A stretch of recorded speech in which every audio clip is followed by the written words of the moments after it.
Hello guys, so Moto Wi-Fi here.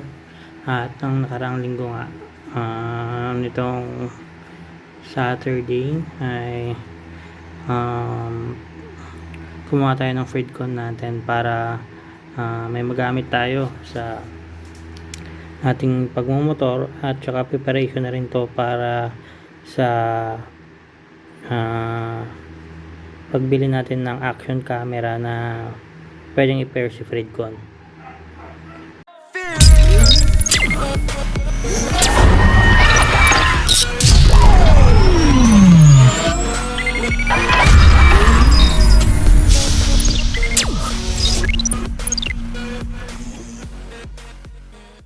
So yun, i-unbox natin siya ngayon. Check natin.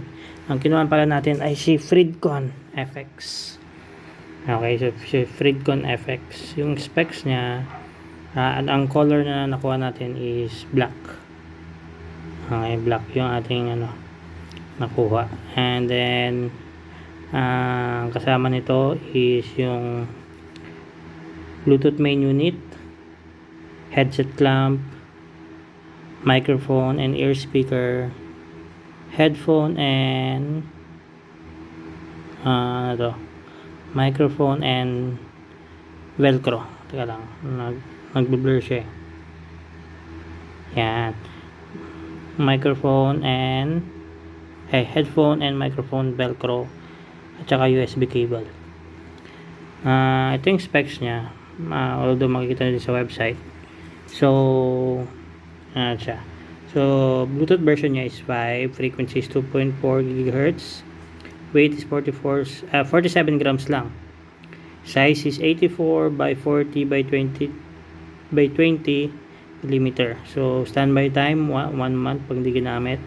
So, intercom time 30 hours.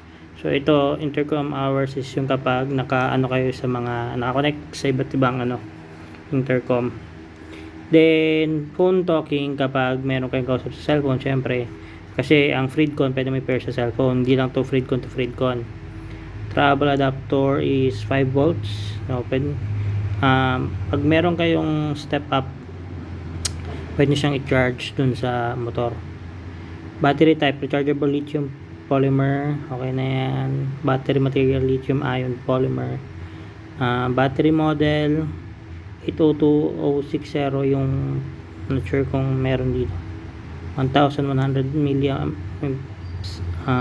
ampere, voltage 3.7, power 4.07 watt hours. So supports group conference intercom. So ibig sabihin ang Freedcon na to is ang Freedcon na to can be paired with other Freedcon, hindi lang po si FX.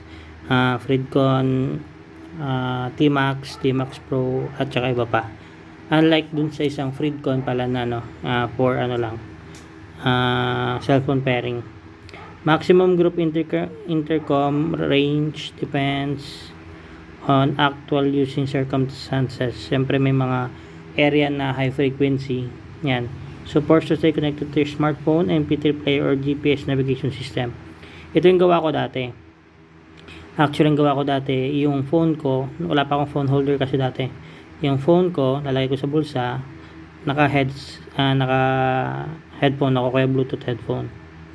Siyempre, hassle, no? Kasi, siya dun sa helmet natin, nakasingit. Universal design, fits most motorcycle helmets. Then, music sharing between riders to pillion or rider to rider. Ito yung isa pala. Pwede mong i-pair yung cellphone mo, Freedcon, then si Freedcon pag naka intercom mode kayo is maririnig nila yung sounds mo. Supports to connect with other brands Bluetooth intercom system. So ito yung pinakamaganda sa lahat. Other brand ng Bluetooth intercom system.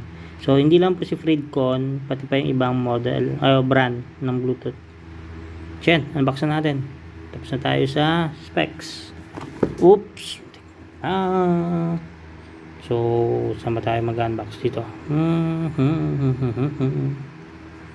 ba ito yung unbox? Saan ko ito? Yun. Up. Ayun. So, may free siyang Freedcon sticker na dalawa. Ito yung Freedcon, yan, para mano natin yung mga specs ay yung mga inclusions.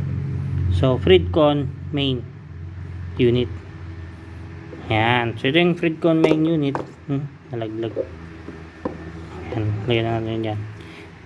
Ito pa yung Freedcon main unit natin. So color black yung nakuha natin. Rare masyado yung white, tsaka para sa akin yung white kasi chances ng fading yun pag matagal-tagal, hindi ko lang sure kung gaano ka titignan ko muna kung may mga dito details na hindi pwedeng pakita.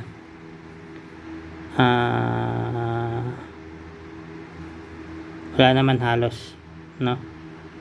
So yan, dito may kakabit tayo mamaya, pakita ko mamaya. So let's see Freedcon natin. So yung hindi pa natin siya i-operate ngayon, unboxing lang, no? Hiwalay natin yung Freedcon demo. Unboxing lang tayo, mamaya tayo magde-demo, sa ibang video yung demo. So yan, yung charging port nya is USB type B pa, hindi pa siya type C. Tapos ito siguro yung sa earphone. Ito charging port kasi yan siya. Then ito yung power, so on lang natin. Hindi pa siya naka-charge, ito yung blinking. Yan, dapat nito kasama sa video, pero tingnan natin kung sisindi. Pero mamaya iulay natin yung pairing ng phone. Wala tayong ibang Freedcon, so pairing ng phone lang. Yan, so off na natin muna. Yan, naka-off na siya. Okay, so yan yung isa. Dito ka pala. Yan, so ito yung main, no? Yung ating main device.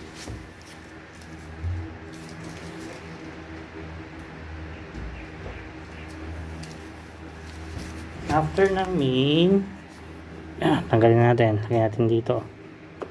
Ito, manual. Siyempre, kailangan mo ng manual. Ayan. Hindi natin ito busisain. Kung nakabili din kayo ng sa inyo, mababasa nyo na rin to. So, let's go. Manual. So, ito na yung box.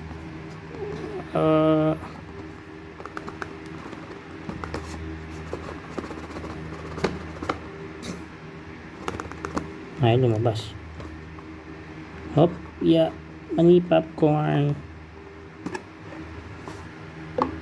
Tada!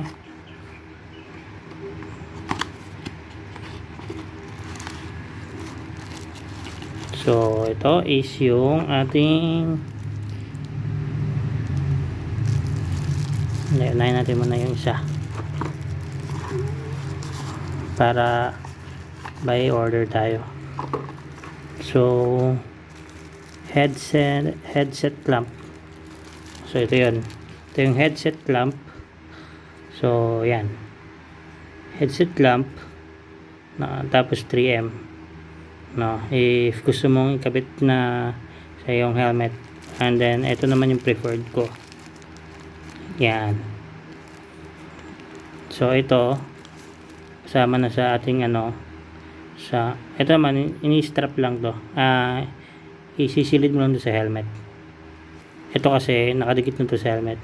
Ang issue ko dito kasi, since naka-give box ako, baka sumabit dun sa gilid. Kapag tinanggal mo yung intercom, masikip kasi, parang sakto lang yung helmet dun sa sa ating give box. So yan, ito na yung headset clamp. So kayo nang bahala kung gusto nyo gamitin. Ito, kung hindi naman kayo kung yung mga top box nyo is okay naman, okay na to, no? Naka-fix siya. Ito naman, kung gusto nyo palipat-lipat yung Freedcon nyo, yan, okay din to. Pero ako ito gagamitin ko. Tapos microphone to. Oops, huwag ka malaglag. Ayan. So ito yung microphone natin. Buksan natin. Ano bukasan ito? So mapupunit yata talaga. Ayan. Yun, no? Microphone tsaka head set. Uy. Ayan. So dahil yung helmet ko is Spider, mamaya papakita sa inyo kung paano ikabit to. Okay, at dahil nga kakabit natin to this week, baka kasi magkaroon tayo ng rides after Holy Week. Yan, so eto siya. Ito yung para sa tenga. Ito yung mic. Yan, ito yung type B. So ito yung connect natin sa baba. Yung isa charging port yun, no? So yan, mahaba naman. Tapos ito not sure ko to kung para saan to. Sa mga sa mga may effects na, para saan to? Okay.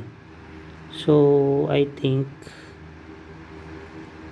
pwede kang mamili. Yun. So pwede kang mamili kung itong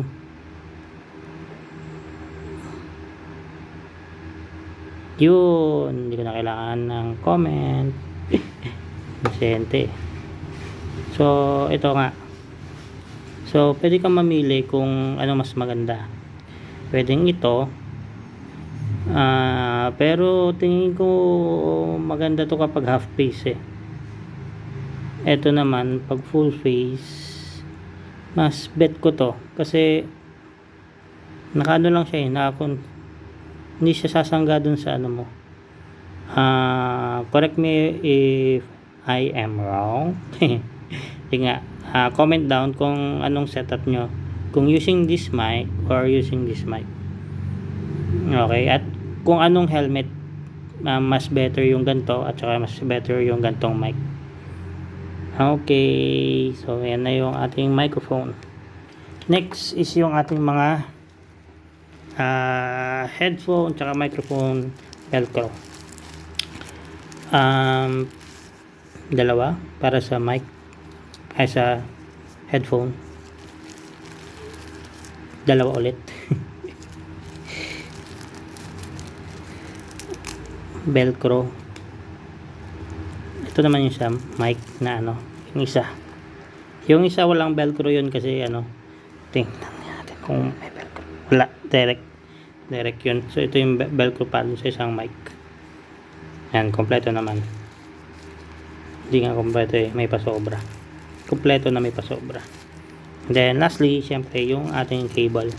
Hindi mo natin magagamit yan na walang cable. Although syempre may cellphone ka na. Okay na rin at nagbibigay siya ng cable. Yan. Type C. Ba't malabo?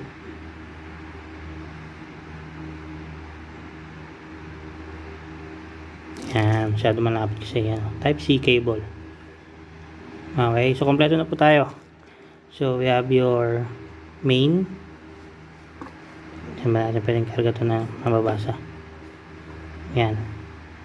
Have your main unit followed by yung ating holder. Ito po. Okay, yung clamp na tinatawag, clamp. Tapos urong lang natin konti itong box. Yung ating headphone. Yung headphone. Mic na dalawa. So may option ka nung mic ang gagamitin mo. Then yung mga velcro, labas natin muna yung mga velcro natin. Mga velcro. Then cable. So yan na po yung unboxing natin ng Fridcon. Sa mga naghahanap po ng Fridcon FX, Fridcon T-Max, available po yan sa Z Helmet Santa Maria, Bulacan. Meron po silang COD, meron din silang Shopee page, Shopee account. Lalagay ko po yung Shopee nila sa baba, also yung page ng ZA Helmet. Pero kung malapit lang po kayo sa Bulacan, Santa Maria, Bulacan po, doon po, doon ko na din nakuha tong ating Fridcon FX. Thank you po sa panonood and watch. Please subscribe and click the bell button.